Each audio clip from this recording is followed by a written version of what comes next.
is the approved minutes, and we do have a quorum. So do I hear a motion to approve the last meeting minutes? Mr. Chairman, I move approval of the minutes of September 8th, 2020 meeting. Thank you. And do I hear a second? Second. Is that Roy? That was Roy. Okay, thank you, Roy. Okay, any questions? Hearing none, seeing none, I will go through the roll call as we usually do within these virtual meetings. George? Aye. Richard? Aye. Irwin? Aye.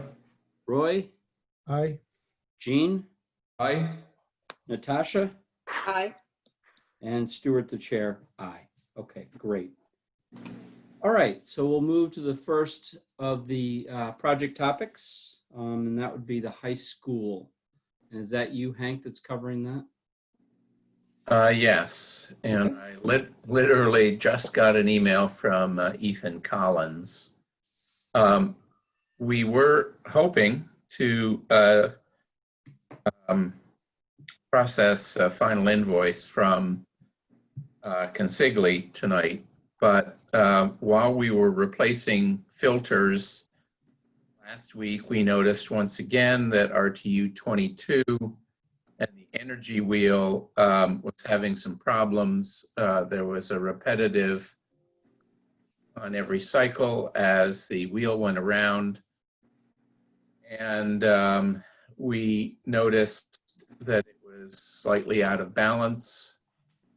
So we do not have a motion tonight. The update, they did have HTS in the field this morning.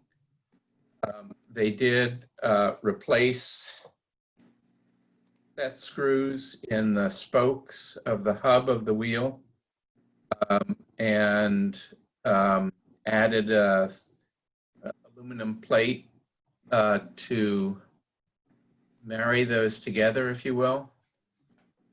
And I believe, although I haven't been back to observe, I believe that it's operating, running as a slight humming noise, they say. Or he said the humming noise was no longer observed. Also a heat failure alarm. It was diagnosed as a sticking gas valve, which was cleaned and operated correctly at the site and observing the alarms. Hank, I'm hearing only probably 75%. You're disappearing every so often, and it. Okay. I'm sorry. I'm reading from my other screen. It's the audio. I don't know what's doing it. Does everyone else have the same problem? Coming through okay, but if you just maybe slow just a little bit, Hank, I don't know if you've got a connection problem, but I thought it was okay, George. Okay, well, I missed a few things, but anyway. Okay, you want to just back up and summarize, Hank? Yeah, so the summary is that there were two problems. They addressed both of them today. We'll go back and observe the operation of it tomorrow. When they left the site today, it was functioning, and we'll observe it both in the field and on the screen through the BMS system. And I think the bigger is, does this work today satisfy the repair necessary for the machine in the long term? And we had previously been holding back about $27,000 in anticipation of replacement of the energy recovery wheel, potentially some E&E added services for reprogramming, if that. We do have an uncommitted balance of design and construction funds, $77,000.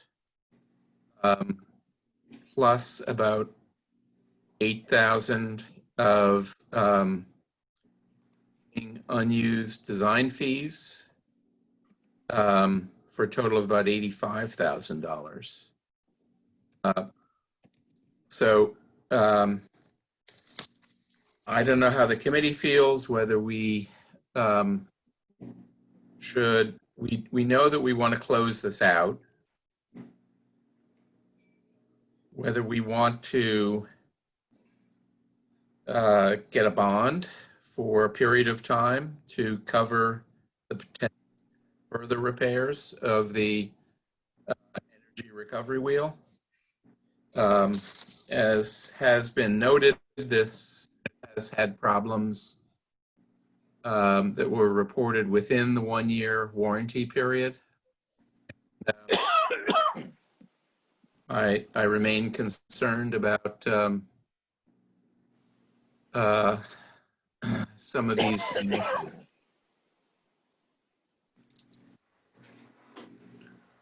And we also did have a cold night last night, so that meant that the sticking gas valve did not kick the heat on within the unit. And it also shows that that was an isolated event, because I don't think any other gas drawdowns were occurring in the building at the same time, because they haven't turned the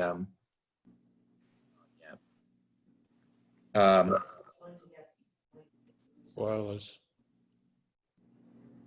So that's where we are. So if I may, Hank, just pause there for a second. I want to make sure I'm just trying to make sure I'm there, as long as the others. At this point, we've got $85,000 of open balance, and we have HVAC remaining issues to contend with, but there's no significant anticipated costs associated with that at this point in time. Is that a fair summary? And if so, can we just take it down a little bit to any potential cost items that we may be facing?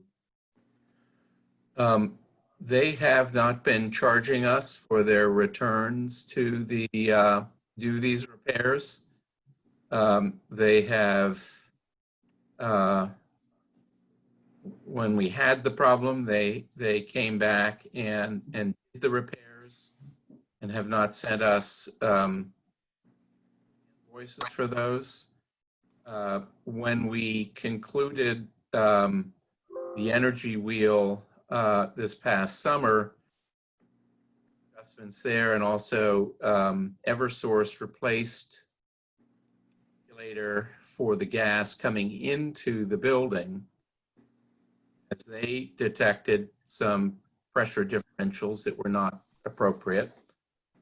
There was a fair amount of finger pointing going on as to whether it was the unit's fault or whether it was the main gas supply's fault. So I'm not sure how much longer they will come back and continue to address issues with the energy wheel and not. Well, Hank, I think the relevant point right now is, aside from ensuring the operation, we have an outstanding bill or request, change order from Consigli for their services, which we have not acted on. And that is being held until these particular issues are resolved, at least those issues that are relevant to the commissioning of the system. So What is the price? What is the invoice amount, Steve? Hank? It was in the $80,000 range. And that's And contingency we have? and that was about a year. Well, that was over a year ago.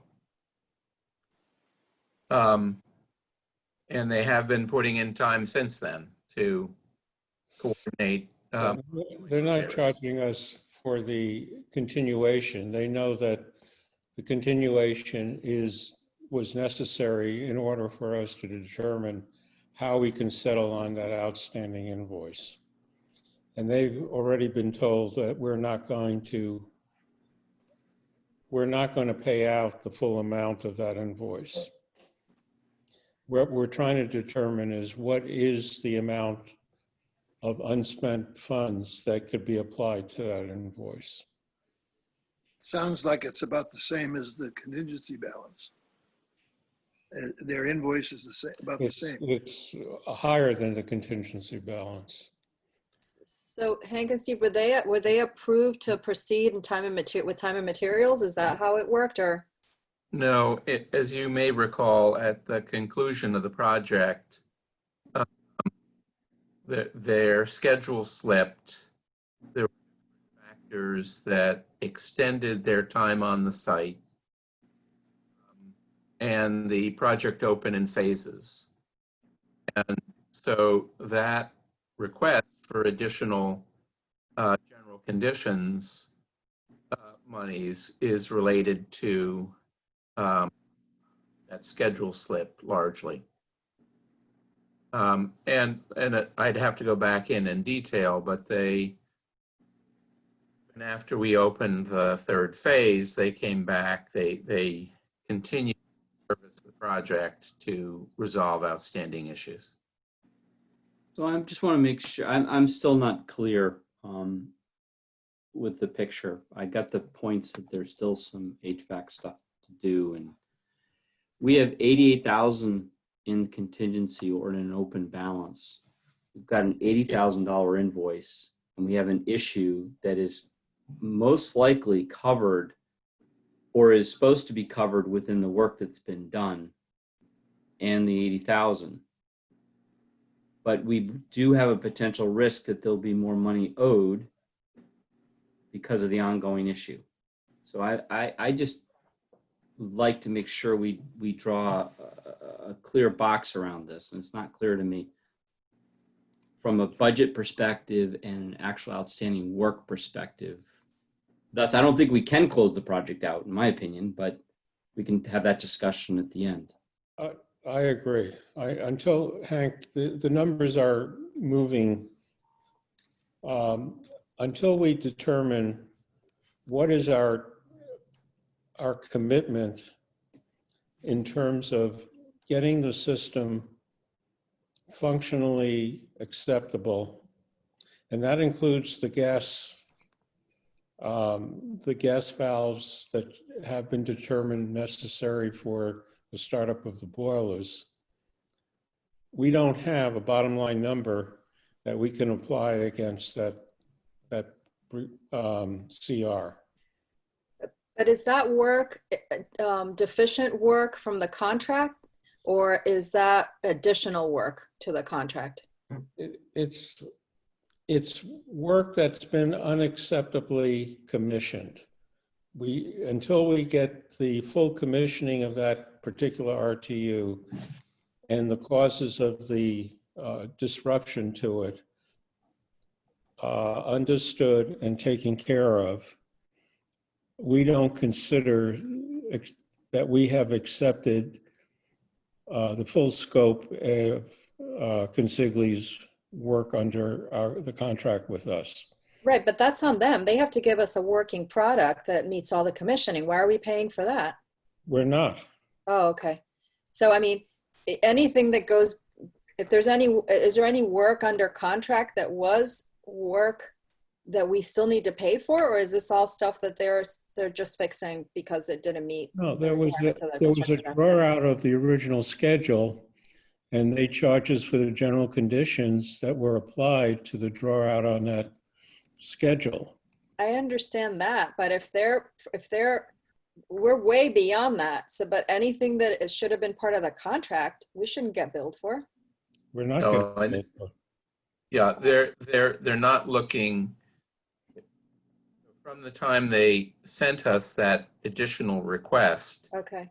have not charged us for any of the work that has happened during the subsequent well, now a year, and they are not intending to charge us for that work. Okay. There's one piece, as we were going through the problems with the gas supply to the unit, it was recommended that we put in valves on each of the boilers so that as the boilers fire up more slowly so that the gas feed is hit by a sudden shock in demand and a sudden shock as it goes down. That seems to be causing repercussions throughout the building in potential problems for the rooftop unit and other existing boilers within the building. And that was a recommendation that Furnace Tech provided, but was seconded by Eversource. A good approach. So I think that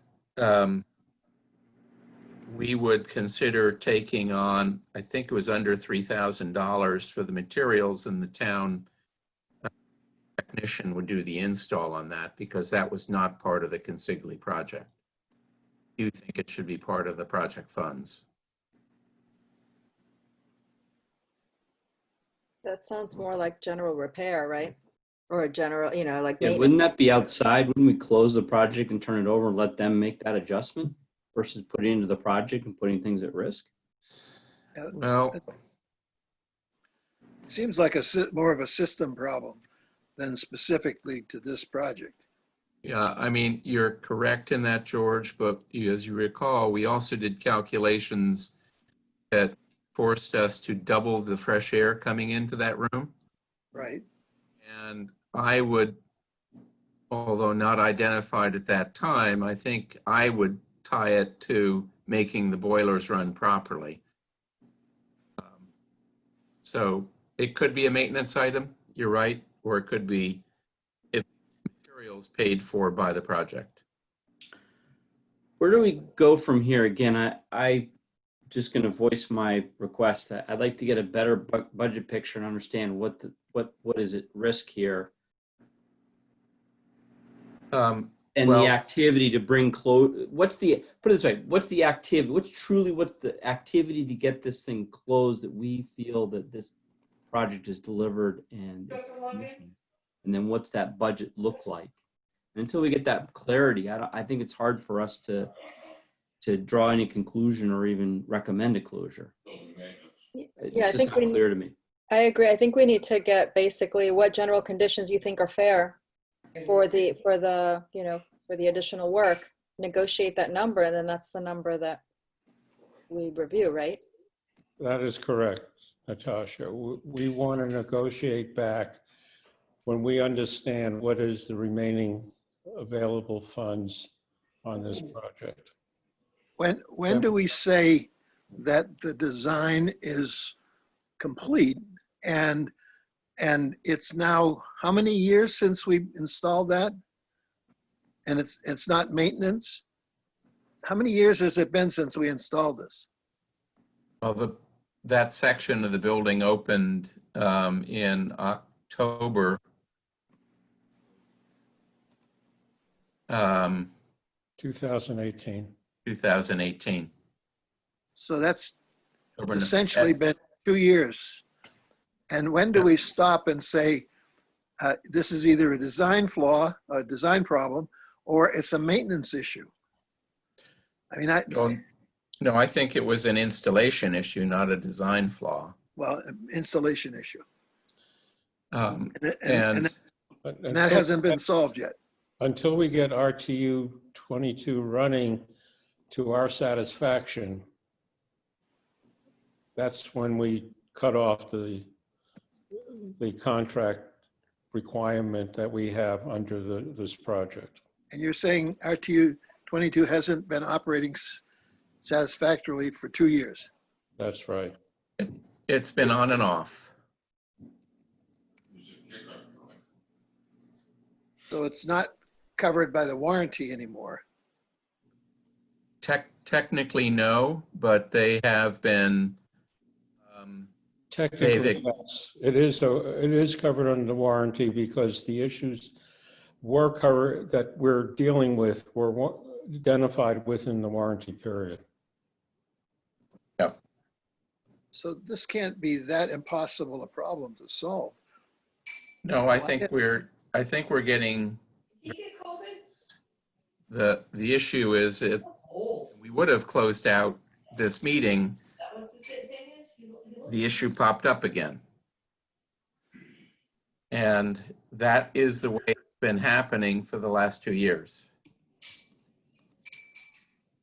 So And there's no- I think Stuart is correct. Until we identify where our liability is terminated, we can't act on anything. And I don't think the intent is to act on anything tonight. We sort of laid the groundwork for what is coming before us later on, and that is a negotiated resolution of the PR that Consigli has passed on to us. When can we, when can we get to a point of clarity? Well, Is that we've 2 weeks' tried- time, or is that further? It's Was having COVID. She doesn't. when we are confident that RTU 22 is running 9-mile case. the way it was spec'd and expected to run. So what are the actions going not- forward from We're today? not. Oh, We were going to try to close it tonight, but it's 14 obvious days. that we don't have the 14 information. was from the other Hey, one. Mike, can you go on mute, please? Jackie was working in the kitchen. Nancy was at work. Mike Redsky, can you go on mute? Thank you. Sorry, Steve? When we're confident that the unit is running to the expectations of the spec, we will ask the committee to close out this pending PR or change order request, CR, with Consigli. Okay, so the only question is, what is the view at this point in time? What's the next action? Do we think in 2 weeks' time we come back and have a discussion, or is it in a month's time? I think a month, because October 15th is technically the date when all the boilers have to be turned on. We're into heating season. And we do want to make sure that it functions properly during heating season. Okay, George, you have your hand up? Yes, is this responsibility Consigli's? This is a sub to Consigli? Correct, a sub to Consigli. And who's managing that sub? Are you managing that sub, or is Consigli managing that sub? I'm just curious. Consigli. Okay. So you think they're as frustrated with this as we are? More so. More Much so. more so. Yes. And is there anything else they can do to make this move faster and more definitively, so that we can say we're finished and it's working? Yes, and as we were working on the gas pressure issue this past summer, APS, who is the installer, said they would commit to 2 technician days to make sure that everything started up for the heating season. And that was our negotiated deal to try to close this whole thing out. And the let's see, the email from Ethan indicates that HTS will be back as soon as possible to address wheel alignment. One additional outstanding item on the wheel alignment to avoid unnecessary wear in the life of the belt. And then after that is complete, anticipate there'll be no further performance issues with the wheel. So I will wait and see. Gene, Stuart, did you here. have a hand up? No, I did not. Okay, I didn't know if you were signaling. Okay. So can No, we I close, would- can we close this item out unless there's an open issue We hope to bring this back to you in a month. okay. Okay. All right, anything else on this item? No, Okay. All right, we'll close the topic of the high school, the commissioning of the meeting. And the next agenda item is the school master plan. And I think you have to bring some people on. I think, Hank, this is yours as well. And I see people that are in the waiting room. So if we can get those people in. As I said before, once we close out the first part of, or at the end of the school master plan, we do have one voting item. And also I'd like to bring the rescinding topic up. So I'll turn to you, Hank, for the first part of this. okay. So as soon as we get Michelle and Jason Boone integrated into the discussion here, they will,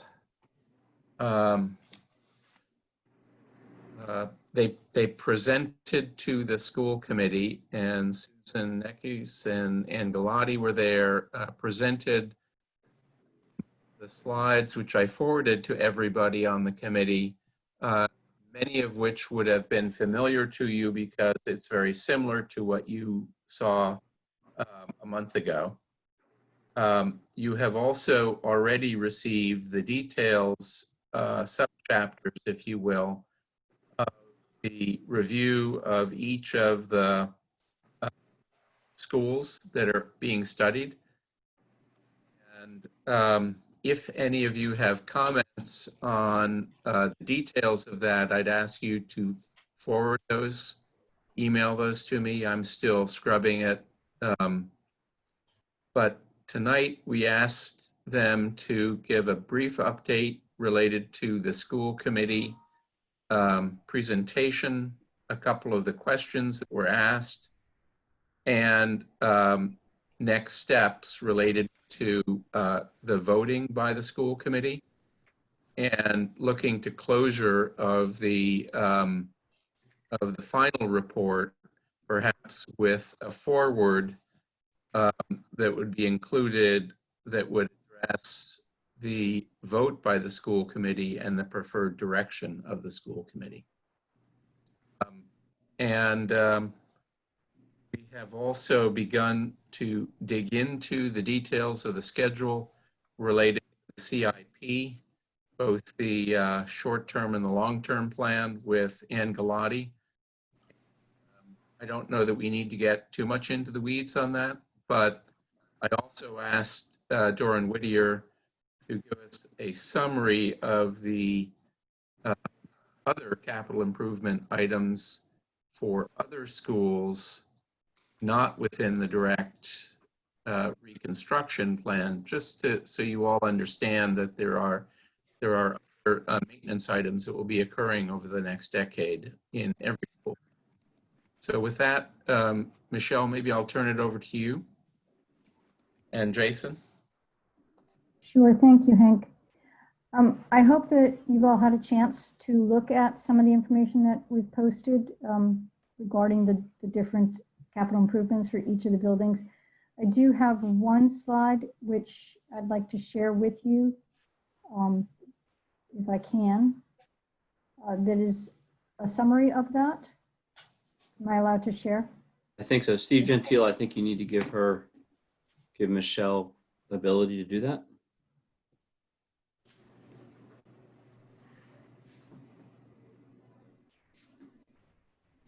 Can you see this summary here? It hasn't come up yet, Oh, okay. but it looks like you have host, so you should be able to show it now. Did that work, Michelle? If you can't see it, it's not working now. Let me try moving it to a different screen. Hold on one second.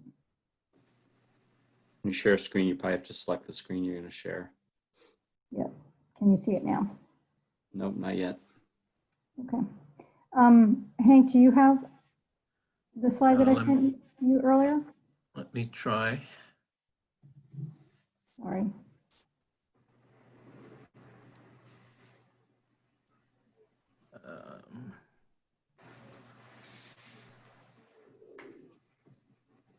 So do I have share screen? There we go.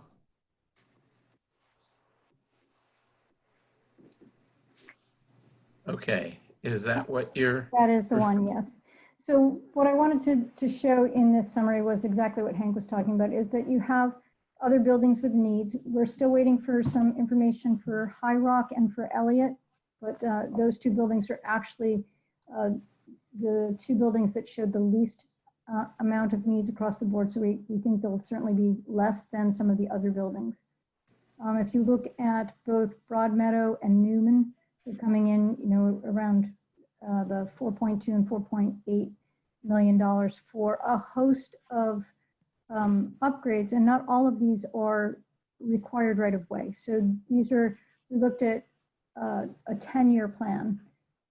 So some of these are maintenance issues, some of these are ongoing issues. For Broadmeadow, you're looking at a building that's 23 years old. So what you want to do is begin to plan for the fact that you're going to have some mechanical issues as the life expectancy of that equipment begins to deteriorate. You're going to have some electrical needs as upgrades for that, and for data use and data information also is going to become one of your needs. You'll see in those categories that mechanical and electrical needs, if you look at the bottom, those are the greatest needs across the board. And if you take out the 10 million and the 12 million that are allocated for both Pollard and Mitchell, you can see that you have the 1.5 for Broadmeadow, and actually Newman, your mechanical systems were very good. So a little bit of upgrades in the electrical systems. So this is the kind of information that we want to pull together for you as part of the capital improvements. And like I said, I'm expecting High Rock and Elliott information by the end of this week and the beginning of next. And then we can complete this chart. But again, I think this speaks again to the Pollard and the Mitchell School having the greatest amount of needs across the board. I'm sorry. If I may, just to clarify, so this is the improvements that would be spent over 10 years to I would say, hold this together before major construction. Yeah, for the other schools outside of Pollard and Mitchell. And Pollard and Mitchell, we looked at the fact that once you begin to invest the kind of money that you need, you're going to be triggering other code triggers. So you have to be very careful about the capital improvement projects that you put together for those two schools. Okay. Yeah, and we will also, okay, you're still going to get High Rock and Elliott. What we've been going into great detail on all the mechanical systems in all of these schools of recent, and I think some of these numbers might be conservative in terms of what's necessary to make repair. We can address that in our review.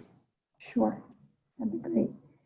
Some of the other questions that we received the other night, maybe Jason wants to address some of these. They were about the educational programs going forward, the master plan, the options that we had put together, and the timelines. And as Hank had mentioned, I'm looking at a schedule that Anne has put together, and the difference between having Pollard be your priority project with the MSBA versus the Mitchell being a priority project. And what happens is if you use the MSBA, it does extend the timeline because the process of getting into the MSBA takes longer, and their steps, it takes longer to go through each of those steps. So I'll be looking at that with a little bit more detail over the next couple of days. You're welcome. Michelle, can you make me host again? Sorry. Oh, am I the host right now? I'm sorry. I made you the host, sorry. And while you're doing that, George, you have your hand up? Yes. And this could be Hank probably you're pretty familiar with this, or it could be Michelle or someone. Anyway, the mechanical issues that you're identifying are not because things are failing now, but you expect that there may be some changes made because the system isn't as adequate or as robust as it should be. And that's been discovered in the ventilation work that you've been doing, Hank? Or is it because you expect, we're coming up on the end of life. Sometimes when you come up to the end of life, you've got another 10 years to go before you have to do anything because everything's working very efficiently. So my question is, this maintenance planning is a good idea, of course, but are we seeing failures of the system that are requiring us to do this? Or are we simply planning for the potential that this might happen? Well, I think that what's incorporated into Michelle's report, into the master plan, is largely looking at end-of-life transitions, whereas what we're finding in the field is that there are a whole slew of issues that are discovered as we got into much more detail than was anticipated in the feasibility stage of their analysis. And were those issues because things weren't working properly, weren't being maintained properly, or systems were failing or showing signs of potential failure? All the above. All of the above. Okay. I mean, Hank, correct me if not I'm across the confused. board, but we find exhaust fans that have to be replaced. We find actuators that need to be replaced.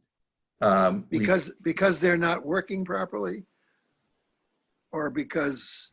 Correct, they're not working properly. We couldn't really diagnose it. And then there's controls issues associated perhaps with those. So we go through, well, when we get into the next topic, we can get into much more detail on this. But I think generally what's included in numbers, you were looking at sort of life expectancy and anticipated major repairs, whereas what we're looking at are and ongoing repairs. And I think that we will have to increase budgets across the board for maintenance in years. So I'm assuming, and I can't remember, I've read so much of that report, I can't remember whether it says that in there or not. I think we want to make sure we don't mislead people that read this report to think that those numbers represent anything but an approximation of end-of-life effects, when realistically it seems like we know a lot more than that. So if you really want a comprehensive budget to go into capital planning, I think this whole issue of mechanical systems needs to be addressed totally separately. Well, yes, George, but also the process we're going through right now, we need to cram in recommissioning in 6 weeks in what should take 6 months. I understand. And there's an awful lot of money that's being spent to repairs and actually increase the capacity of some of the systems. And what we're finding, the standards that we're finding now will probably impact mechanical design for years to come.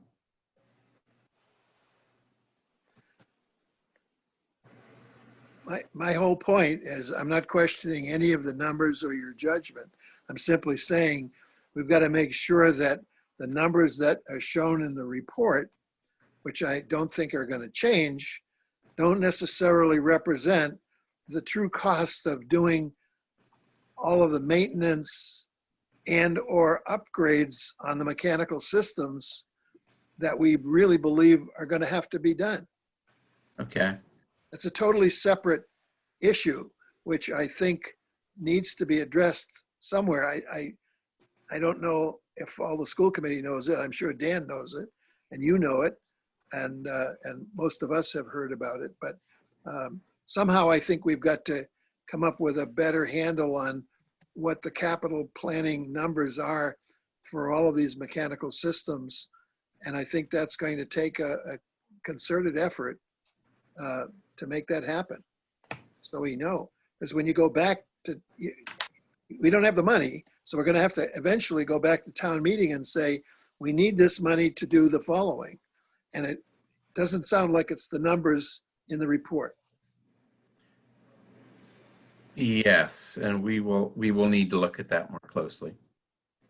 So maybe you do it by simply making a statement in the report that these numbers do not necessarily reflect some of the conditions that were necessary for opening schools during the pandemic, but represent only the expected costs as we approach end of life for some of these schools.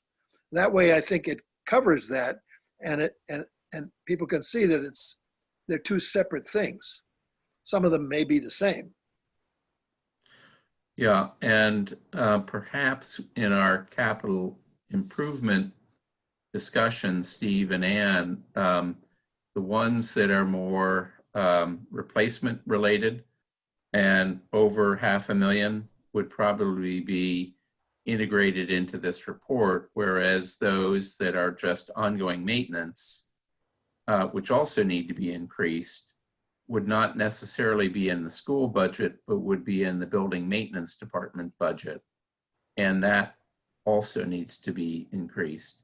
So it could be, Steve, do you think that's a fair assessment of our discussions today? Well, I think we have a dilemma in the sense that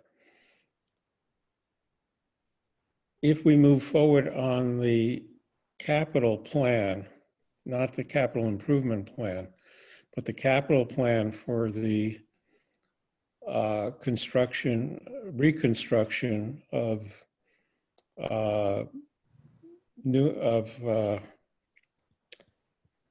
Pollard and Mitchell and High Rock, well, basically Pollard and Mitchell, those costs, those capital improvement costs, are things that we have to look at from the standpoint of what is necessary to continue operation of that facility until such point that the reconstruction takes place. So, and that's a discussion we did have with Ann this morning. And it's a discussion we're going to have to follow up with building maintenance, who puts in the budget for the CIP. And that's something we, as we left it this morning, is still undetermined. My only reason for bringing this subject up is I want the report to reflect information that cannot be misinterpreted, but is realistic for the scope of work that we asked Dorn Whittier to do. George, is it fair to summarize that as the difference between identifying costs associated with just meeting sort of the code requirements for mechanical systems and addressing typical life expectancy issues versus well above and beyond current code requirements to sort of satisfy the current COVID situation? Well, there's a third one, and that's the maintenance issue, which has been discovered to be a huge issue. What I don't want is the report to reflect numbers that are meaningless to most people. I want them to be realistic numbers and be meaningful in their own right, but not misleading. So somehow we've got to state that without throwing anybody under the bus or implying that you guys didn't do what we asked you to do. You did. That's not really the issue. I just don't want it to be misinterpreted. That's all. But I have a question, George. I mean, maintenance is not part of a capital master plan of a project. It's an ongoing number that the town should carry, right? I'm just trying to think. I mean, I've never done a maintenance cost on a master plan. However, I would think that the only thing that I'm wondering is, the code is going towards net zero. If projects are going out 10 years out, we might want to consider adding some money for that. But the maintenance, shouldn't there be a budget for maintenance for all of our for all the projects in the town that's separate? I don't know. I'm just throwing it out there. I've never put maintenance in a master plan. Well, the master plan helps identify the offsetting costs. If you don't implement the master plan according to the timeline, you're going to continue to pile up maintenance costs. Correct. You also shift maintenance with a new building, right? You might have less costs in one respect, but you still have a cost you got to bear to maintain. Correct. But then wouldn't you have to do that over every project in the town? I mean, I'm just trying to figure out how can you determine, I mean, I guess it's all in how you want to carry it, but I don't know. I mean. So some of our numbers actually reflect the fact that at some point the equipment gets so old that it gets more expensive to maintain.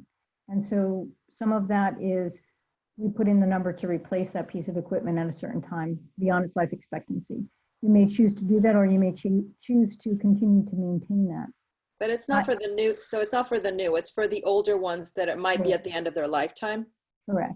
Okay, So I understand that. I thought it was for new systems. I'm like, I didn't know that the No, maintenance for the no. new system. Sorry, I misunderstood that. It's for schools like Elliott and Broadmeadow, which we Right. like to think of as relatively new schools, but they're 20 years old. Right. Right, okay. And of Sorry, course, I there's thought- some for Mitchell and some for High Rock and some for Pollard as well. Okay. And for Newman probably. I thought you were saying we're going to replace a system in these schools and then we're going to have a maintenance number too. That's what Well, Not necessarily. okay. Yeah. There may be things that you have to replace within the Broadmeadow because it's 23 years old, but you don't have to replace the entire system. You have to replace pieces and parts of it. And the same, with Elliott or Newman. But That's why I think it's Although Newman's in good shape right now. I think it's a good idea, and it's your report, but I think it's a good idea to try to clarify that the numbers that were put together as estimates for these other schools reflect primarily the end of life expected costs, so that it's clear what they are. I think somewhere you said that, but I'm not sure. I can't remember seeing. Yeah, I'd like to make a quick summary, but I know, Sue, you've got a question. So why don't you go ahead, and then I'd like to make a comment. Okay, thanks, Stuart. So I am just wondering how much of this part of the conversation needs to be factored into what the school committee needs to consider in its vote. So I believe the plan is that we have a public hearing on the master plan at our first meeting in October on the 6th. And I'm assuming therefore that we would vote on the master plan preferred option, I guess, or a preferred approach on the 20th. Somebody correct me if I'm wrong about that. So I think the way I've been looking at it, and Michelle, this is based on, I think, what you have been presenting, is that especially as these capital improvements impact the major projects we're looking at, which is Mitchell and Pollard, really, that we need to take those into account. But the other capital improvement components of this happen regardless, correct? So that really, I guess what I'm asking is there information here that the school committee doesn't have that it needs to have in order to help make that decision? The school committee has access to those capital improvement plans. And, at some point, I guess the question is, where is the money coming from? Does it come from a capital improvement budget, or does it come from the school committee's budget? Certainly the replacement of a Mitchell or the addition to a Pollard would be school committee. That would be part of your vote. But continuous maintenance of a mechanical system might come from a different source than, that might be the maintenance budget rather than the school building budget. Right. So, but ultimately we're making a decision that's town, that's the use of town money, and we want to do that as appropriately as possible. So I just want to know what we need to factor in as we're thinking about our decision. And Anne, I don't know if you have a perspective on that.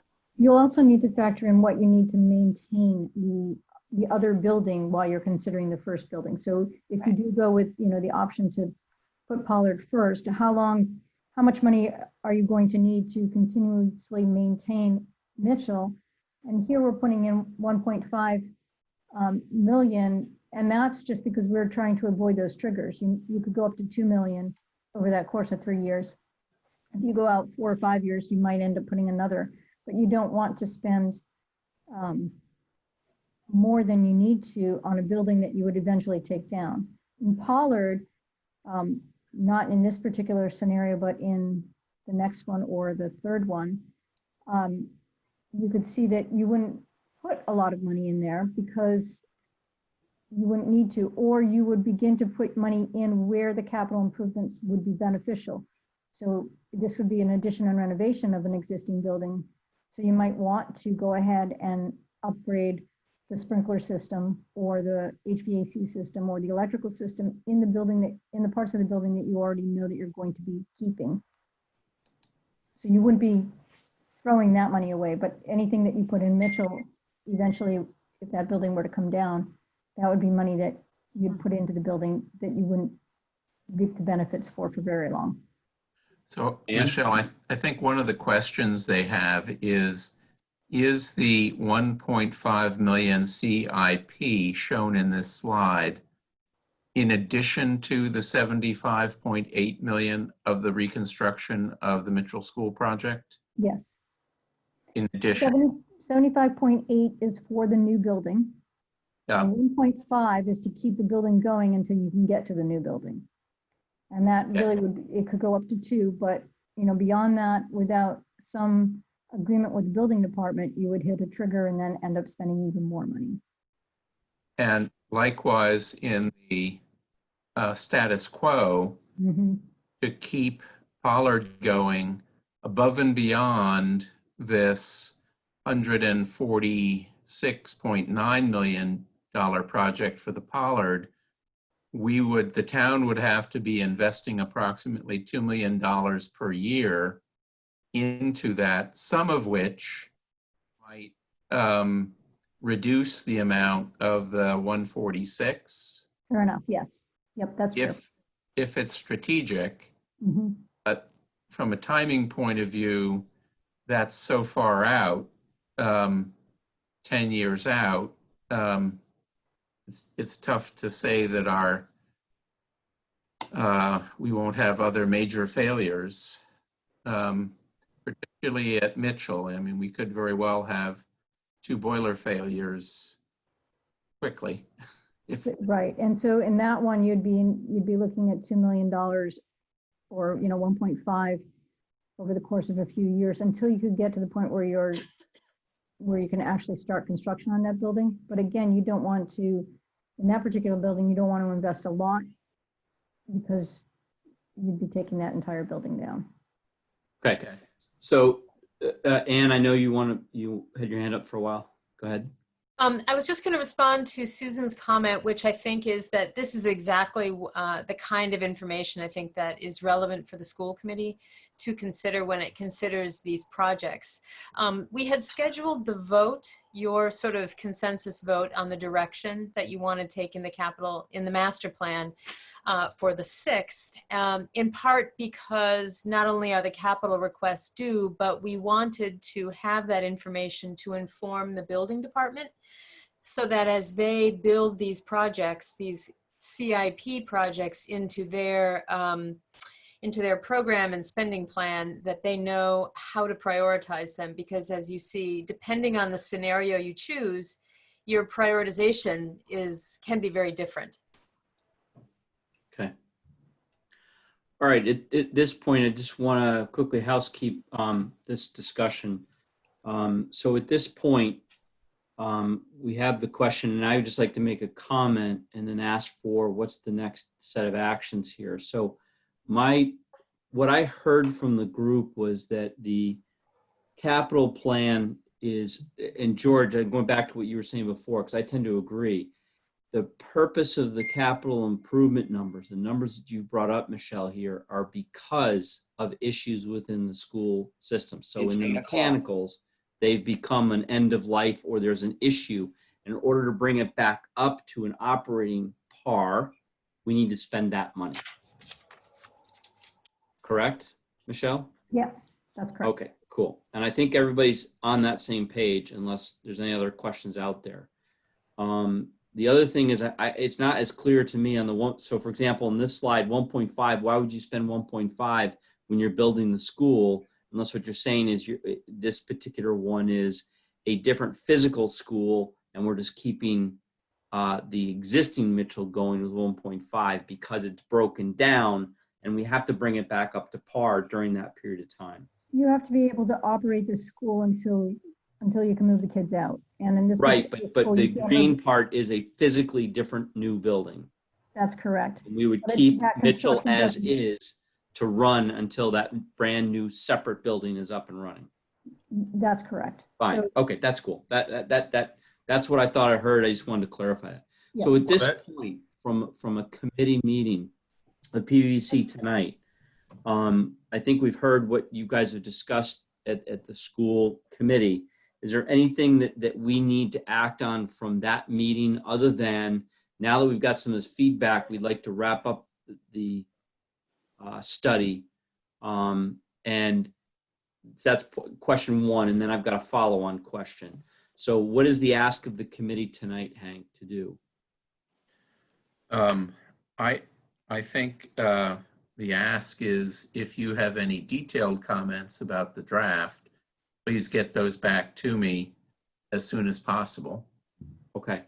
so I can feed that back to the design team. Okay. Okay, so there's one ask of the committee. So hopefully everybody will have time to reflect on what they've reviewed in this conversation. If there's any further, to please send to Hank any of those open questions.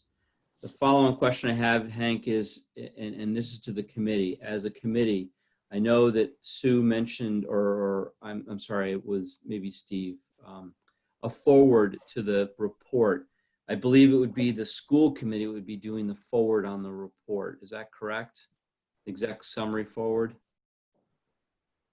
If we take the Emory Grover as the example, which the PVC did the forward for a very good reason, but I think that in this case it could be, well, I've actually asked Doran Whittier to draft something for review with the Dan Gutekanst and the school committee, but we believe that forward should include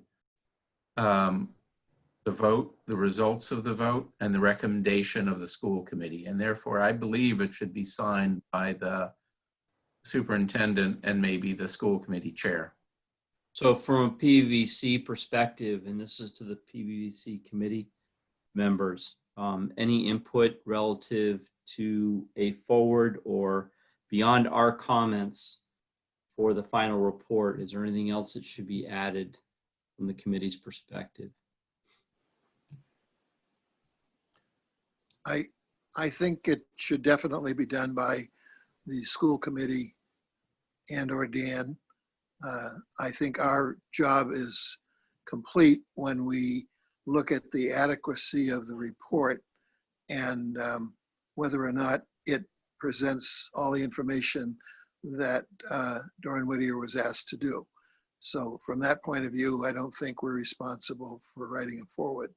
There was a totally different reason on Emory Grover for us to do that. Yeah. Any other committee member feedback, comments on that topic? Okay. The only other thing I would ask then, Hank and Steve, is at what point do we vote on the report as closed and put it forth as a final? I don't think next we need meeting? to vote, do we? No, I think we still have information relative to completing the report that is still somewhat outstanding, but what Do you're we saying. really is need to you- approve the report? I think we should, George. I think we should vote to declare that the report is final and out of our hands and into the school committee hands. With the exception of the forward, is that what you're saying? Yeah, I think it would be good practice to do that, George. Okay. And I don't know if the committee has already expressed an interest, I think, in the High Rock, the one I'm sharing now. High Rock is elementary school, grade six at Pollard scenario. And the variations, the subtle variations are on this, which could have a large dollar impact for the town, is which one of these two projects is the MSBA project. And clearly, if the Pollard project is the statement of interest, SOI, then MSBA would potentially be participating in a $1.75 million project, whereas if they select the Mitchell project, then their participation gets reduced to a $75,000.8 million project. And that's a big dollar difference for the town. I'm not sure is there an ask there, Hank, or is that just a? Well, I was wondering if you had whether you're neutral on that or whether you favor one approach over the other. Hank, are you saying that it's $75,000 difference? No, it's $700 million difference. Million. Oh, million. Okay. In other words, it would be suggested that we should go after the big kahuna because we'll get more reimbursement. But at the same time, well, you got to think about where the money's coming from to even do one of them. But anyway, I agree. I think if you're going to go after a project to get reimbursement, even though we only get about 20% reimbursement or even less, I think we ought to go after the bigger one. So the hurdle, of course, is that the MSBA will view the Mitchell as the more deficient of the two schools. That's correct. And therefore, they will want to focus on that which is the more deficient school. Yeah. I don't know if we could decide that's not. Anne, I see your hand going up, so I know you want to jump in. I just wanted to let you know that Dan and I have reached out to Diane Sullivan at the MSBA to have a conversation with them about the MSBA's interest in looking at projects that are maybe not the oldest project in the district, but might be more part of a multi-school or more of an innovative solution type project. So we'll be getting some feedback on their interest in participating in that. Okay. All right. So I think I also want to note that if you do go that route, that the schedule does shift a bit because if you look at the MSBA project on the Mitchell, it will shift the timeline by a bit. And that's what Ann and I are working on now. Okay. All right. So I'm going to suggest from the committee meeting here that if there are some of these open questions, let's get them to Hank and we can channel them into the next discussion if it's a point of approval or a vote to declare that the report's being turned over. Unless there's any other major questions that would impact the report being updated and couldn't be handled in a email to Hank, let me know. Otherwise, I'd like to shift. We can. Okay, I don't see anybody jumping up and down. Okay, great. So that's the school master plan. And Sue, I don't know if you could stay for a minute, but we have a second topic that's not the school master plan, but it's to do with the rescinding of the money for the Sunita Williams School. You're part of the user group and a voting member. I thought it'd be good if give you just part of that. I think it's a pretty straightforward topic. But myself, George, and Steve met with the Finance Committee last Wednesday. There was an open question from the Finance Committee regarding the $9 million that we voted back on the 23rd of July, the 13th of July for $9 million. We all know that at the point of discussion that we had suggested rescinding some that we thought it might help the town. I don't think there was any discrete rationale in terms of how we arrived at 7 million or 6. We just knew some portion of the remaining budget that was unencumbered and available could be turned back to help the town. We subsequently voted on the 13th to move it to 9 million, and we wrote a letter. I believe it's the Finance Committee or the town manager suggesting declaring our vote. The Finance Committee we met with because they had some questions about why was it 9 million, why wasn't it 10 million? Can you guarantee? There's a number of questions, but the long and short of it is we provided the Finance Committee our perspective, and basically they would like us to discuss the opportunity of moving to $10 million of the remaining budget. As you know, I think, and I'll ask Hank if he could just clarify the budget, but I believe there are no outstanding items of significance. You know, there's a $49,000 the sidewalk, and we know there's about $2,000 or $3,000, but suffice it to say, there's certainly not more than a couple $100,000 probably left at risk for the project. So the question on the table is everybody in favor, and then I will put a motion forward to move the 9 million to 10 million of the budget from Sunita Williams and rescind that and turn that back to the town. I'd like to know what's left after the 10 million, Stuart. Yes, that's what I was going to do, is ask Hank to clarify the budget. So maybe we'll start with that, Hank, just to clear that up. Yeah, and Catherine and I still are going through the accounting and scrutinizing it, but I was, Catherine was we have about $500,000 left after the $10 million rescission. And that could increase depending on the utilization of borrowing costs, how much additional borrowing costs there would be for the project. But there's with over $500,000, I think there's more than enough contingency money to be able to close out the project. So if I could just ask a clarifying question, Hank. So right now, what monies do we still have outstanding? We have encumbered under design fees. We have $62,000 encumbered. And tonight, I think and that would be after a vote on an invoice that we recently received from Dorian Whittier.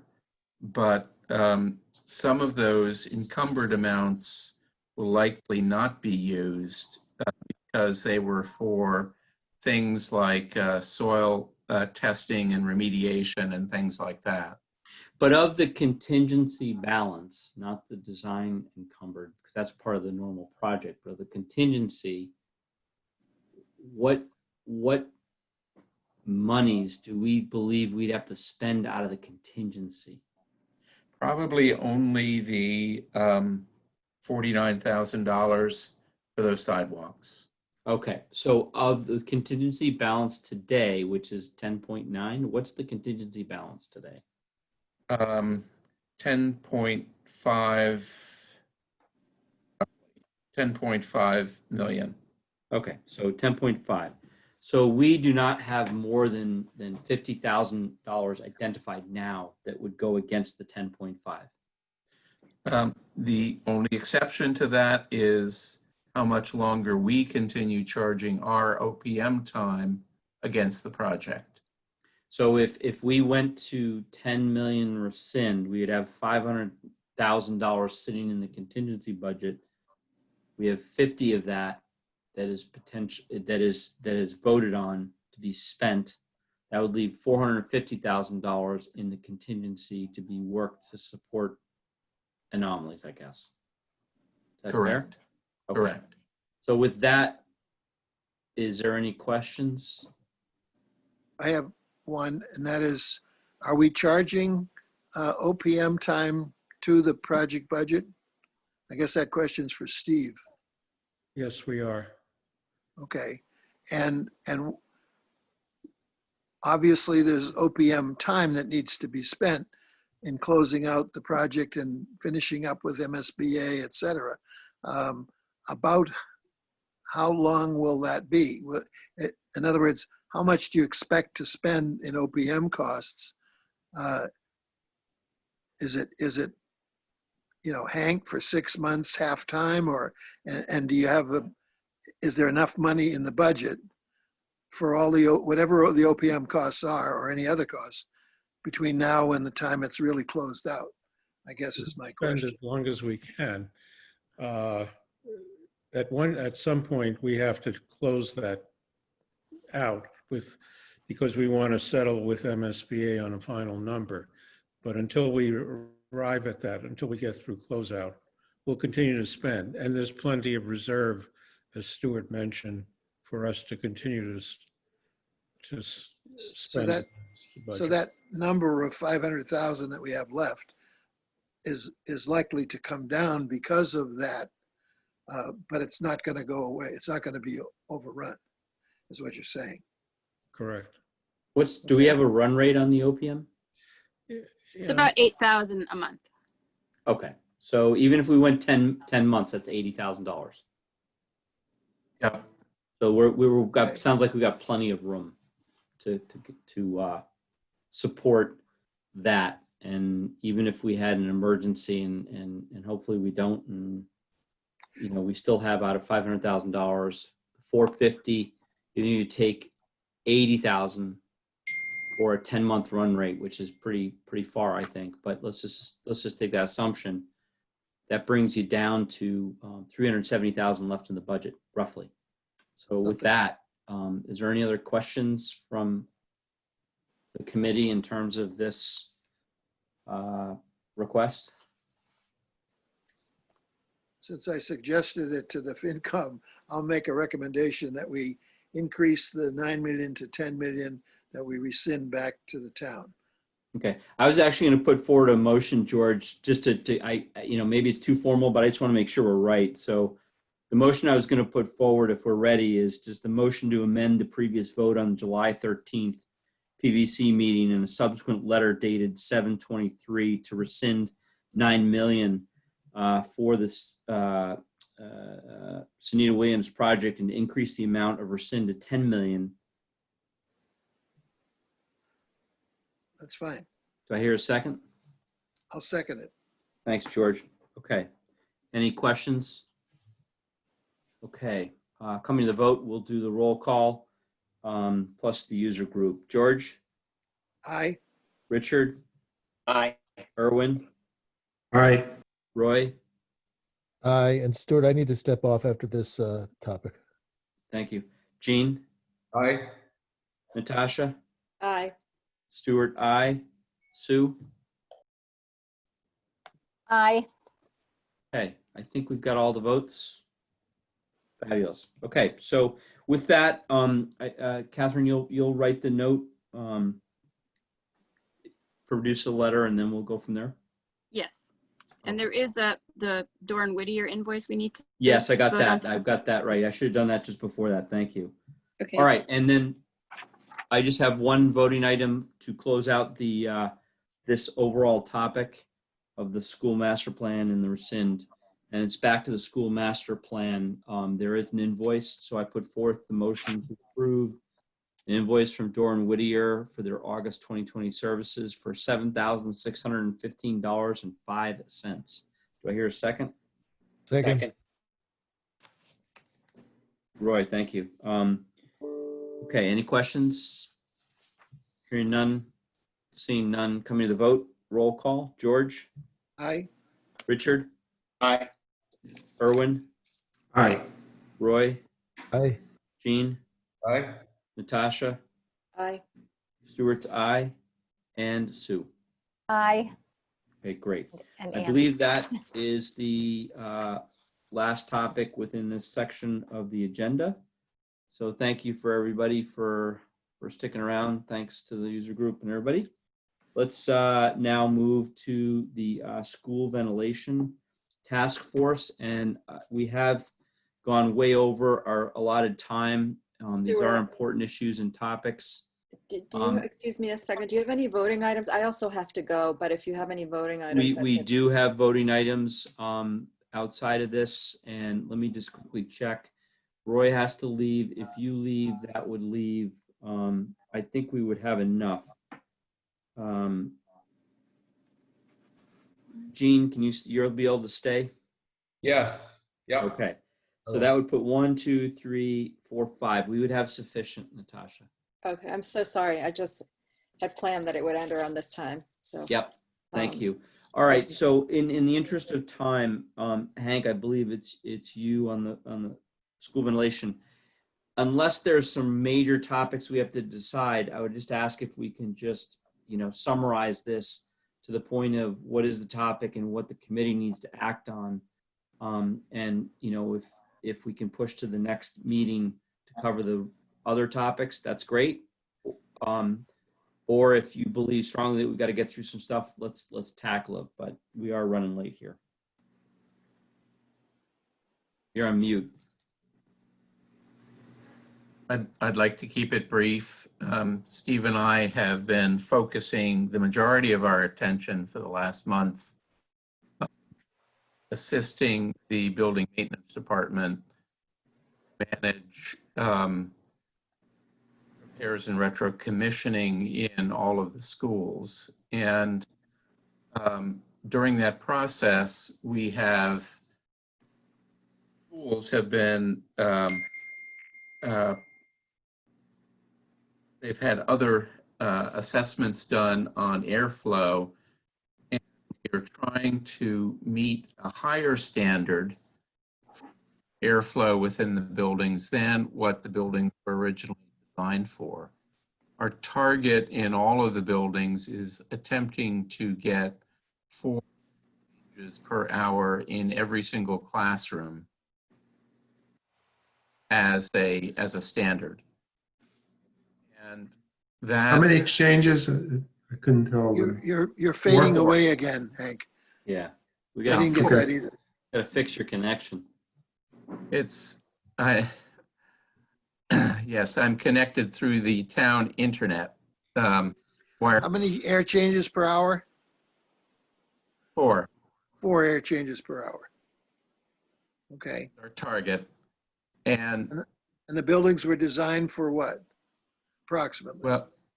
Well, each one was designed in its own time. So probably somewhere between 2.5 and 3. And so what we found clearly is that in buildings like Sunita Williams, we can go in and reprogram to increase the airflows to meet that. And it's taken a day or two to go through, and then we also went through and did tab testing to confirm that the airflows were meeting that criteria. Many of the other buildings have units that are older, Williams, and so they have different capacities, different airflows. In the case of High Rock, a totally unique system not found anywhere else in the district. The other goal generally was to put in MERV 13 filters in those, all of the units. Some of the units were originally designed to have MERV 13 or higher filters. And working with this group from Harvard, they have done various assessments and indicate that when we do have a MERV 13 filter that is cleaning the air on the return air, that we can account for a portion of that as totally clean air and outside air. If we had to run all of our units at 100% outside air, they would probably not be able to maintain temperature sets and humidity sets going through the winter. So there's a formula where we're in essence retooling each one of the air delivery systems to meet that target of 4 air changes per hour. I didn't get an answer the last time I asked this, but maybe you can answer it now. Who's setting the standard of 4 air changes per hour? There are 2 groups. Dr. Spangler, who works with the Harvard School of Public Health, the Chan School of Public Health, and did some testing at Pollard and trying to determine the amount of air that univents that were built into that building could provide. And they also did testing using dry ice to the effect of opening windows in the building to achieve alternate means of ventilation within the space. Surprisingly, they were able to determine that if you open windows and leave the door open, you get increased airflow, some double and sometimes triple that which you can get through. For the last month, we have tried to program open all of the univents to be 100% outside air. We've been doing testing accordingly. Some of those units cannot produce 100% outside air at the rate. Hey, Hank, can you do me a favor, Hank? Can you actually turn your video off? I think that'll help the voice. It's trying to push a lot through. Maybe Roger can work with you post tonight, but Sorry. now try to speak and see what happens. Okay.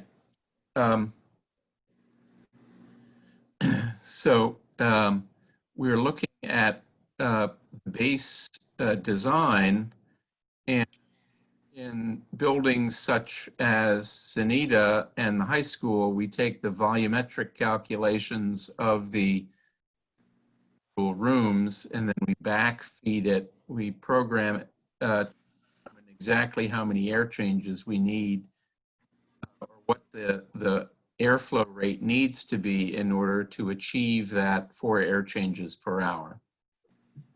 In the instance of Pollard,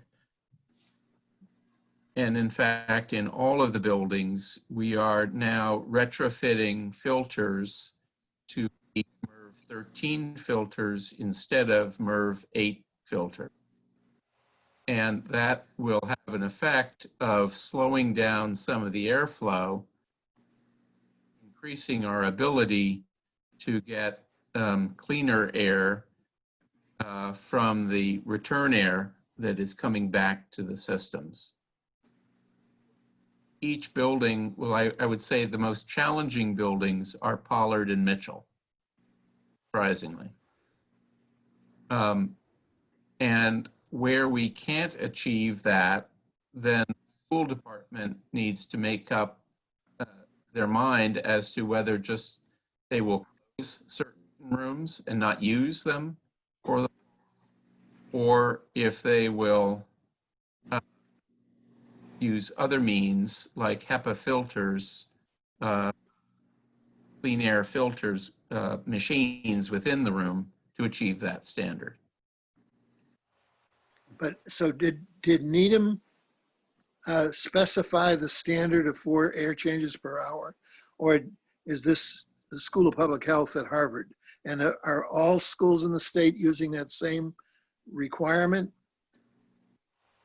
No, not all. schools in the state are using that requirement. It was arrived at, well, I should say that this study that the School of Public Health did, Dr. Spangler did, identified a range. And he said a minimum of 3 air changes per hour. And if you can achieve it, 6 air changes per hour is preferred. You know, and the school department and the teachers union have agreed on this 4 number, which is within the Harvard study, good. So that is our target across the board. And so you get clean air, so all of the tree pollen and things like that all get filtered out, correct? Correct. Now, Except in some cases, you can't control humidity or temperature. So in hot weather, you're probably going to have hotter rooms and higher humidity. And in cold weather, you're probably going to have colder rooms and lower humidity. We're trying to work with, push the units as far as we can with a mixture of return air that is filtered through the MERV 13s and probably 25% outside air during operating times.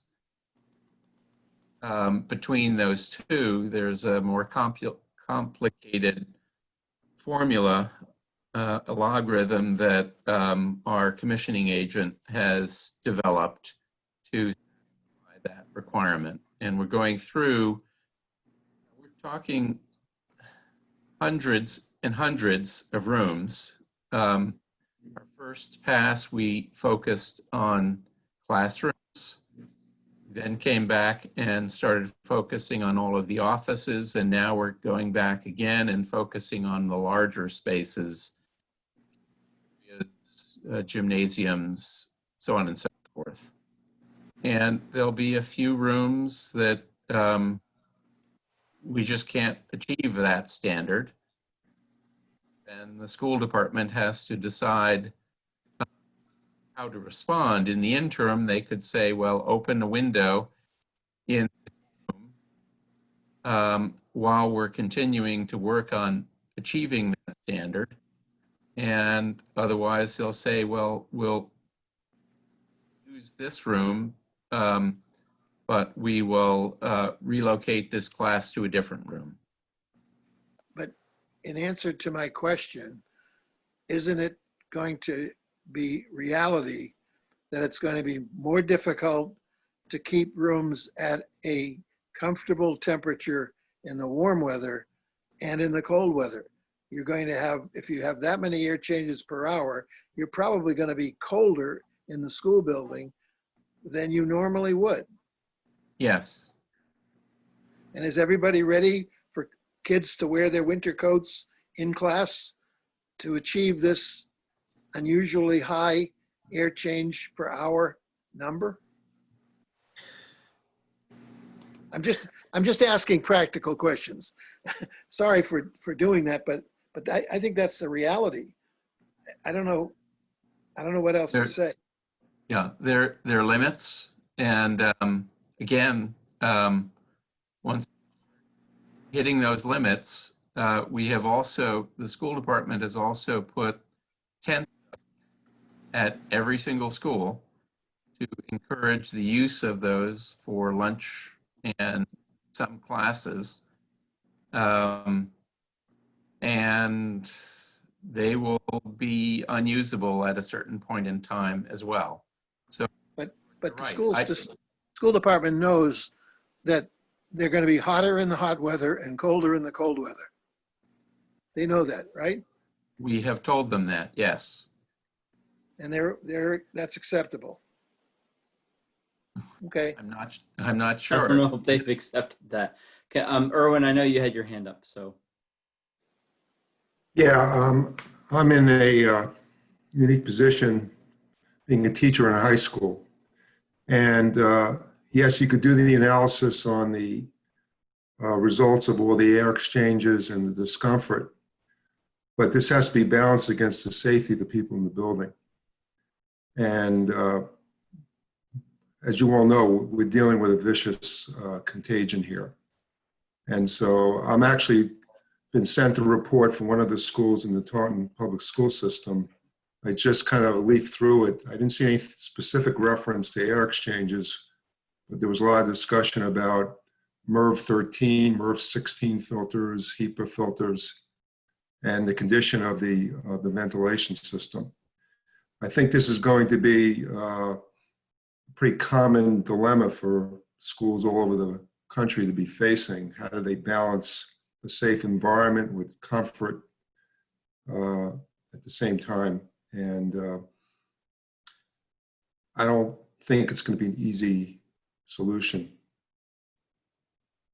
But you need the bare minimum of the protection from the virus, from the filtration. And I guess it's a balance on air exchanges versus the extent of filtration that you can put in there. The end result is you want to have a concentration that's really not going to impact anyone in the room.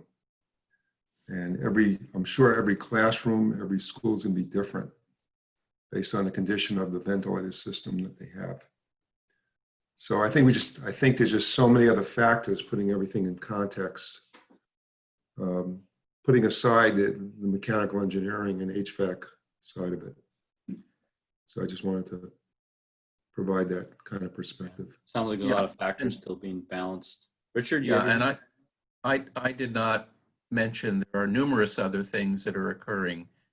Every classroom they've taken probably 50% of the tables and chairs out of every single classroom, starting with a hybrid system. Three categories of students. There's the green, will be coming in every day. Generally, those are the special ed kids. There are the red students who've elected, or their families have elected to be remote, totally remote. And then all the others are coming in on alternating times of the week. Steve, and correct me if I'm wrong, it's a Monday, Tuesday, Thursday, Friday rotation. And Wednesdays, everybody is remote except for the green cohort. Does that sound right, Ann? Yep, Wednesdays, they're also remote. They're also remote. So everybody is remote on Wednesdays, and there is a deep cleaning that occurs both on Wednesdays. Correct. The schools are occupied by some sort of skeleton staff in the administrative areas, but the students are all remote.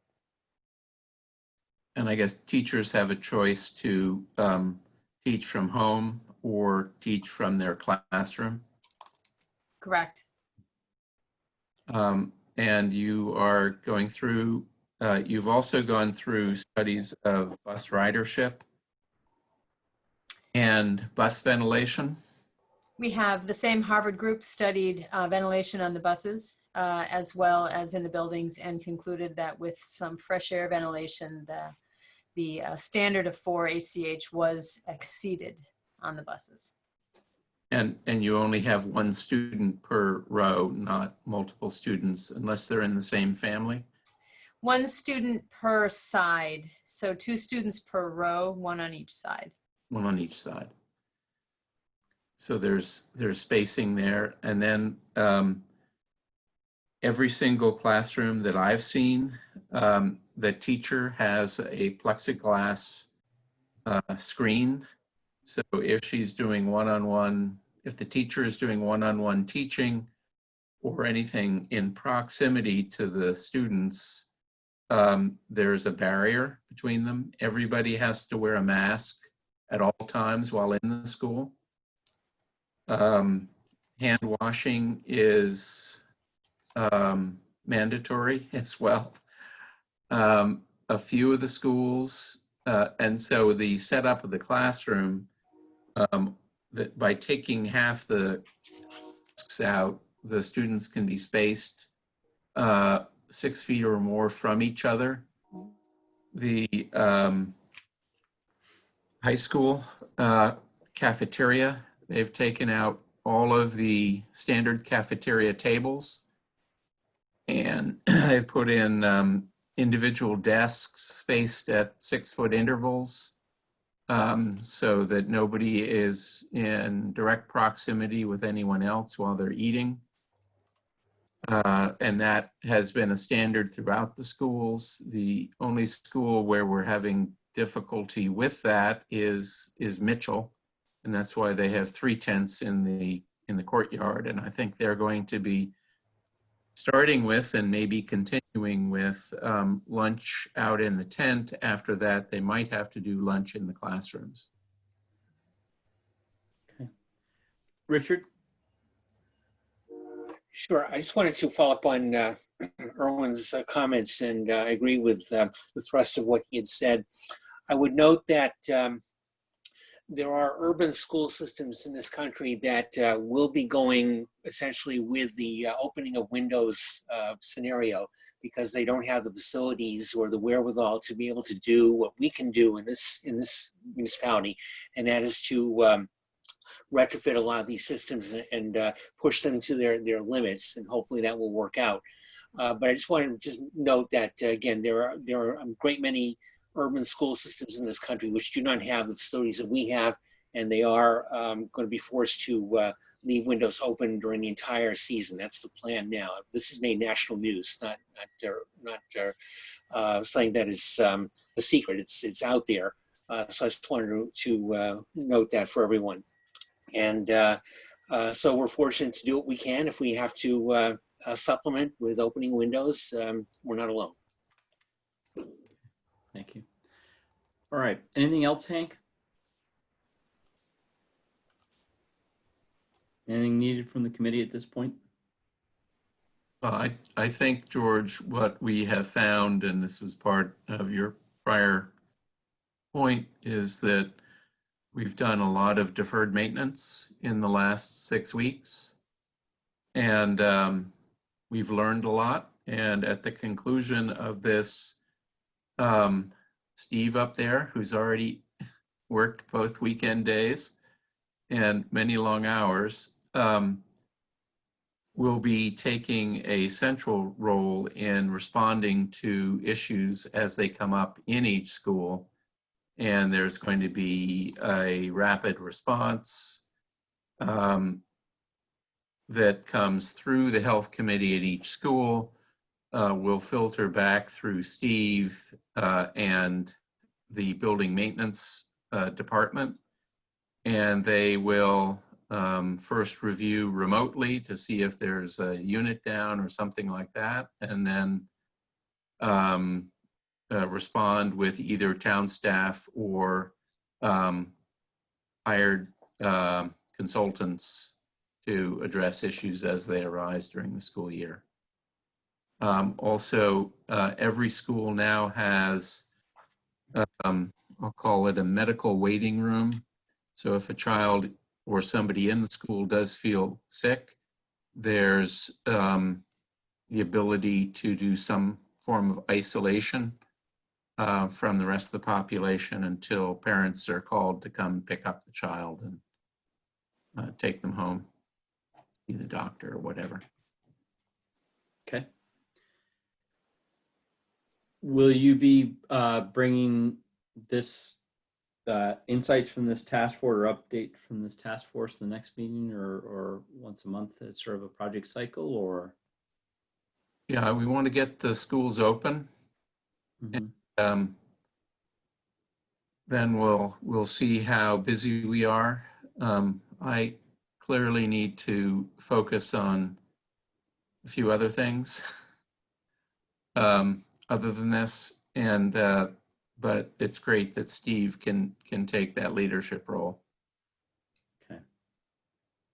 If I can talk. Go ahead, Steve. Yeah, I don't know if there's an urgency coming through in what's being said. I think we're all kind of tired, but I will say there's an urgency here. It's very important. There's life safety issues that are involved here with the deferred maintenance that we need to keep an eye on. We put a lot of time into these buildings, constructing new buildings. But if the BMS is not working, you could be recirculating air and not knowing it, and that would affect air quality. There's a lot of work to be done. There's a lot of money to be spent. We need engineers who have a scientific background, applying math and technology and computers and software to make this all work.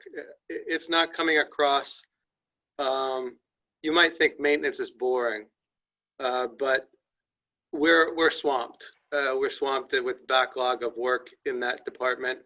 And for example, like the last building to be put into the school dude was the CATH, the senior center. So keeping up with filters, you might go into a machine and find that filters weren't there before this COVID came into place.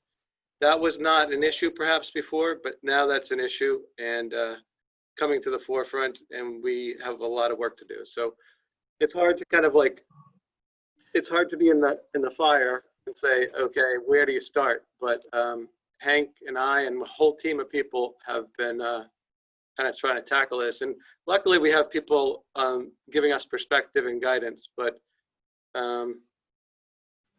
it's complex.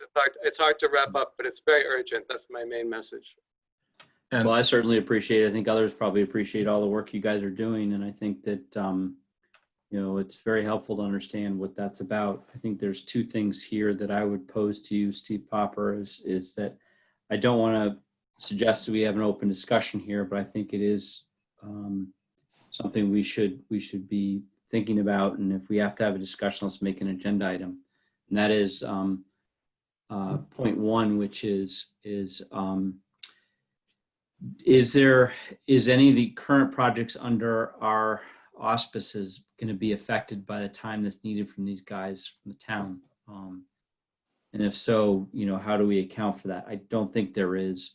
And then the second thing, I think, George, we've talked a bit about this. I think now's not the right time because everybody is very focused, but at some point we do have to bring to the attention of folks this whole maintenance aspect of bringing brand new buildings online, and you know, what are we going to do to help ensure that we mitigate short lifespans and everything else? So, but to the first item, Steve, is there anything that we need to be doing as a committee or concerns that we have with the existing projects and the time that's needed from your staff to support the emergency stuff? I don't see an immediate response from the committee as necessary. I do think we do need to understand what kind of role the committee wants to play in lessons learned from this. I'm not sure if you're asking for another update at the next meeting. If so, I would like to keep it very brief. Yep. I don't want to revisit the protocol, and I think Steve is really going to be the point man for what is going to happen once schools open. And he may we'll have him give an update of whether or not he's getting swamped. There's a concern about his being able to operate within that protocol and getting the response he needs to take the necessary action to keep the schools open. And I know he's thinking about that and been working on that, you know, making sure the pieces are in place to have that occur. So we can put it on the agenda, but I'd like to keep it as brief as we can. If things are moving okay, that would be great. My guess is there's going to be there are going to be issues, but I don't think the committee is the proper forum to figure a solution for those. I think that solution is amongst the key players in the protocol, which is the head of maintenance, the school superintendent. Those are the key figures in making sure that there is a response to the problems as they become aware of during the opening. Okay. So I'll leave it to you, Steve, If I could to, offer just one comment to that, Stuart, and that is, I think that our focus should only be on the long-term issues associated with transfer of responsibility from the building committee and what the handoff requirements are to the maintenance department. And then I think separate from, I don't think we can do it as a committee.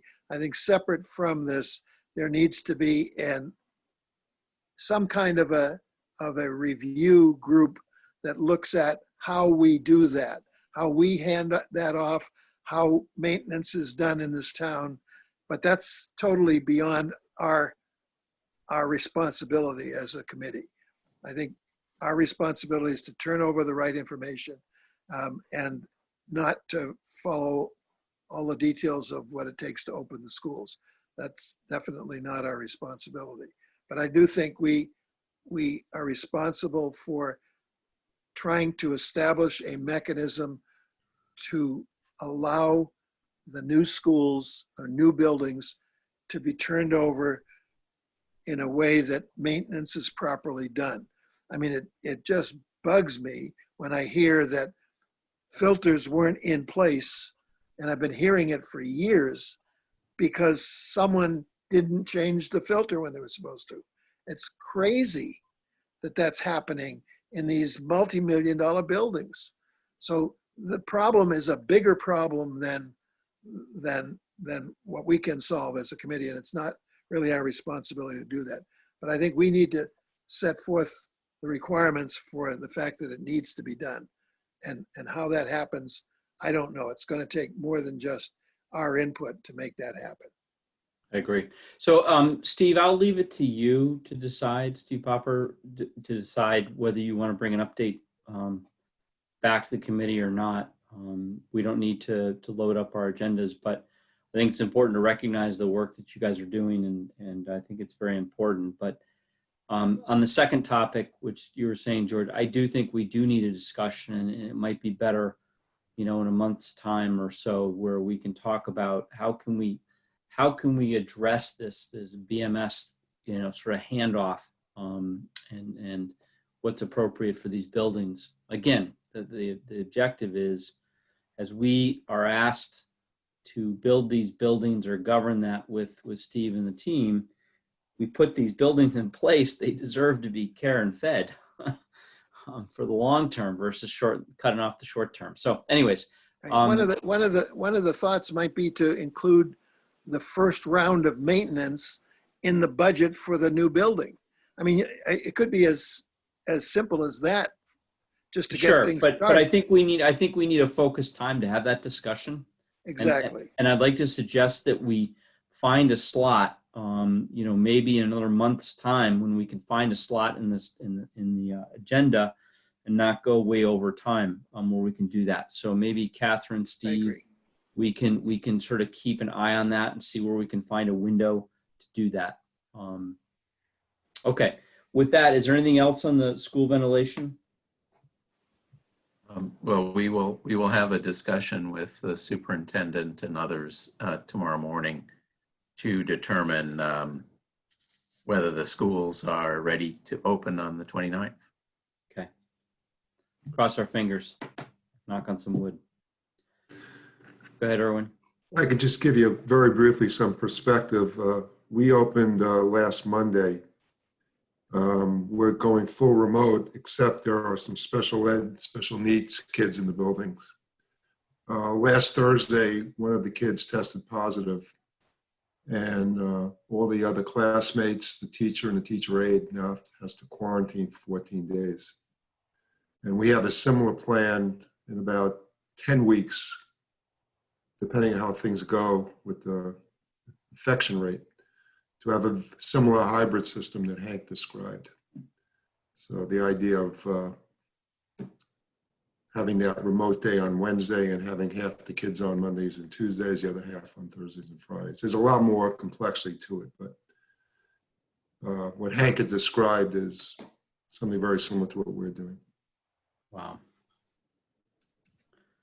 Challenging times. Okay. All right, thanks. We just have voting items left, unless there's any open topics, but let me get through the invoices first. See if there's any other topics. I'd like to go through and actually, just quickly, actually before that, I apologize, but Steve and Ken, is there anything in particular related to public safety? I'm going to do the public safety invoices now, but is there any quick update or any concerning topics before next update, which I think is in 2 weeks?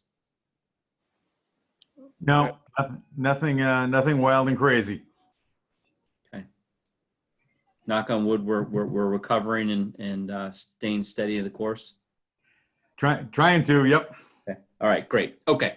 So I'm going to put forth some invoices on the public safety. I'm going to group a couple of them together. The first one will be on its own. I'm going to put forth the change order for Wakefield Moving. It's change order number 1, fire headquarter move. It's out of the miscellaneous budget for $2,584. Do I hear a second? Second. Thank you, Gene. Any questions? Hearing none, coming to the vote, I'll do a roll call. George? Aye. Irwin? Aye. Richard? Aye. Roy? Roy is out. Gene? Aye. Stewart is aye. Okay. Perfect. Okay. I'm going to put forth a group of 4 invoices. The first one is the Wakefield Moving Fire Headquarter Move for $6,990. An invoice for Rist Frost Shumway, commissioning agent for August 2020 services, $4,755. Invoice from Milton Cat for the September 2020 generator rental fee of $2,612.50. And an invoice from the town of Needham for police detail 9/8 and 9/10 for $511.75. These 4 invoices are coming out of the miscellaneous budget. Do I hear a second? Second. Thank you, George. Any questions?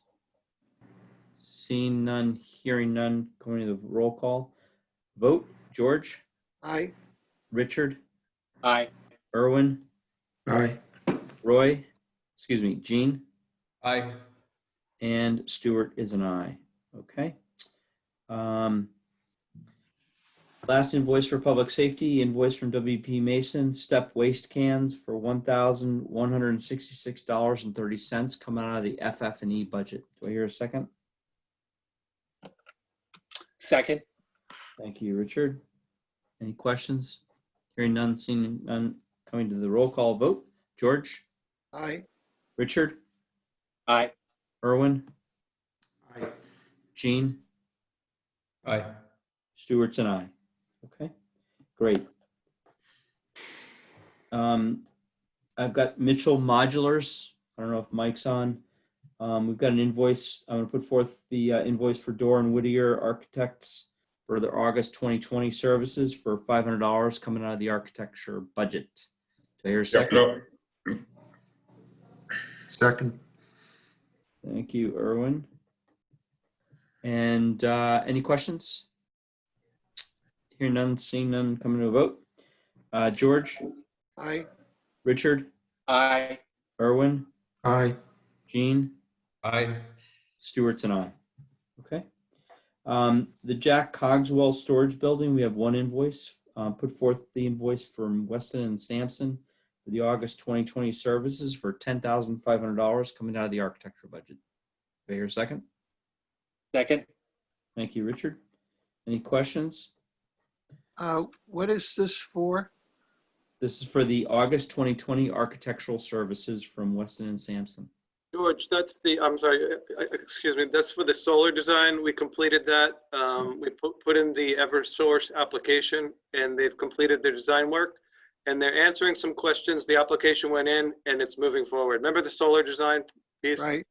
Yeah, so Okay. their design fee for that's completed and they're answering questions for Eversource and it's moving forward. We haven't done the SMART program, but the Eversource is in. Okay, so that's the bulk of the cost to Weston and Sampson? Yes, it's the full amount, actually. Okay, so there'll be essentially no further cost from them just to answer questions?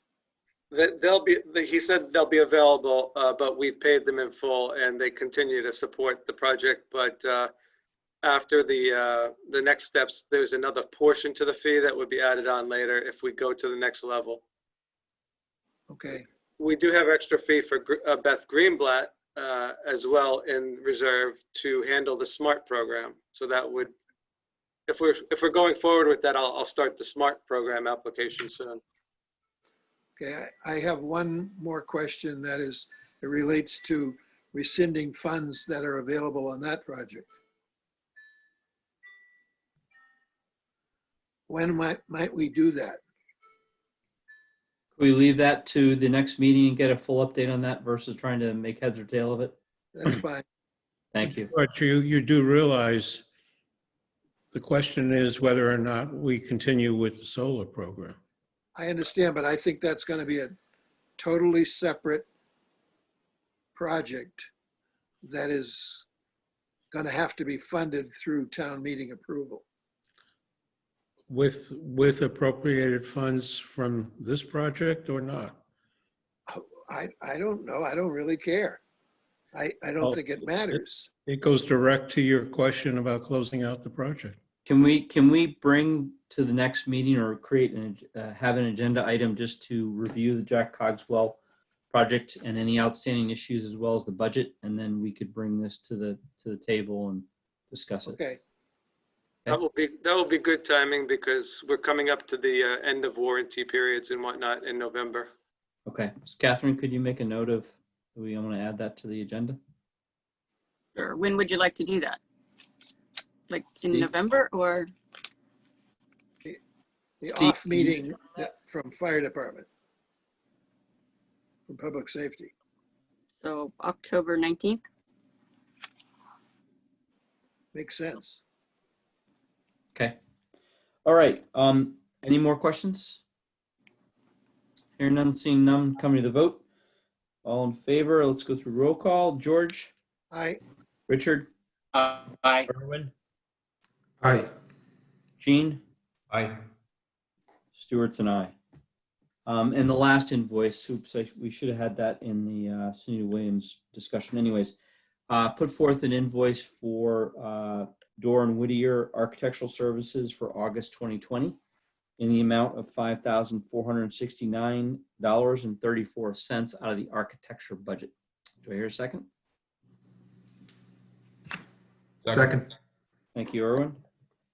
Any questions? Hearing none.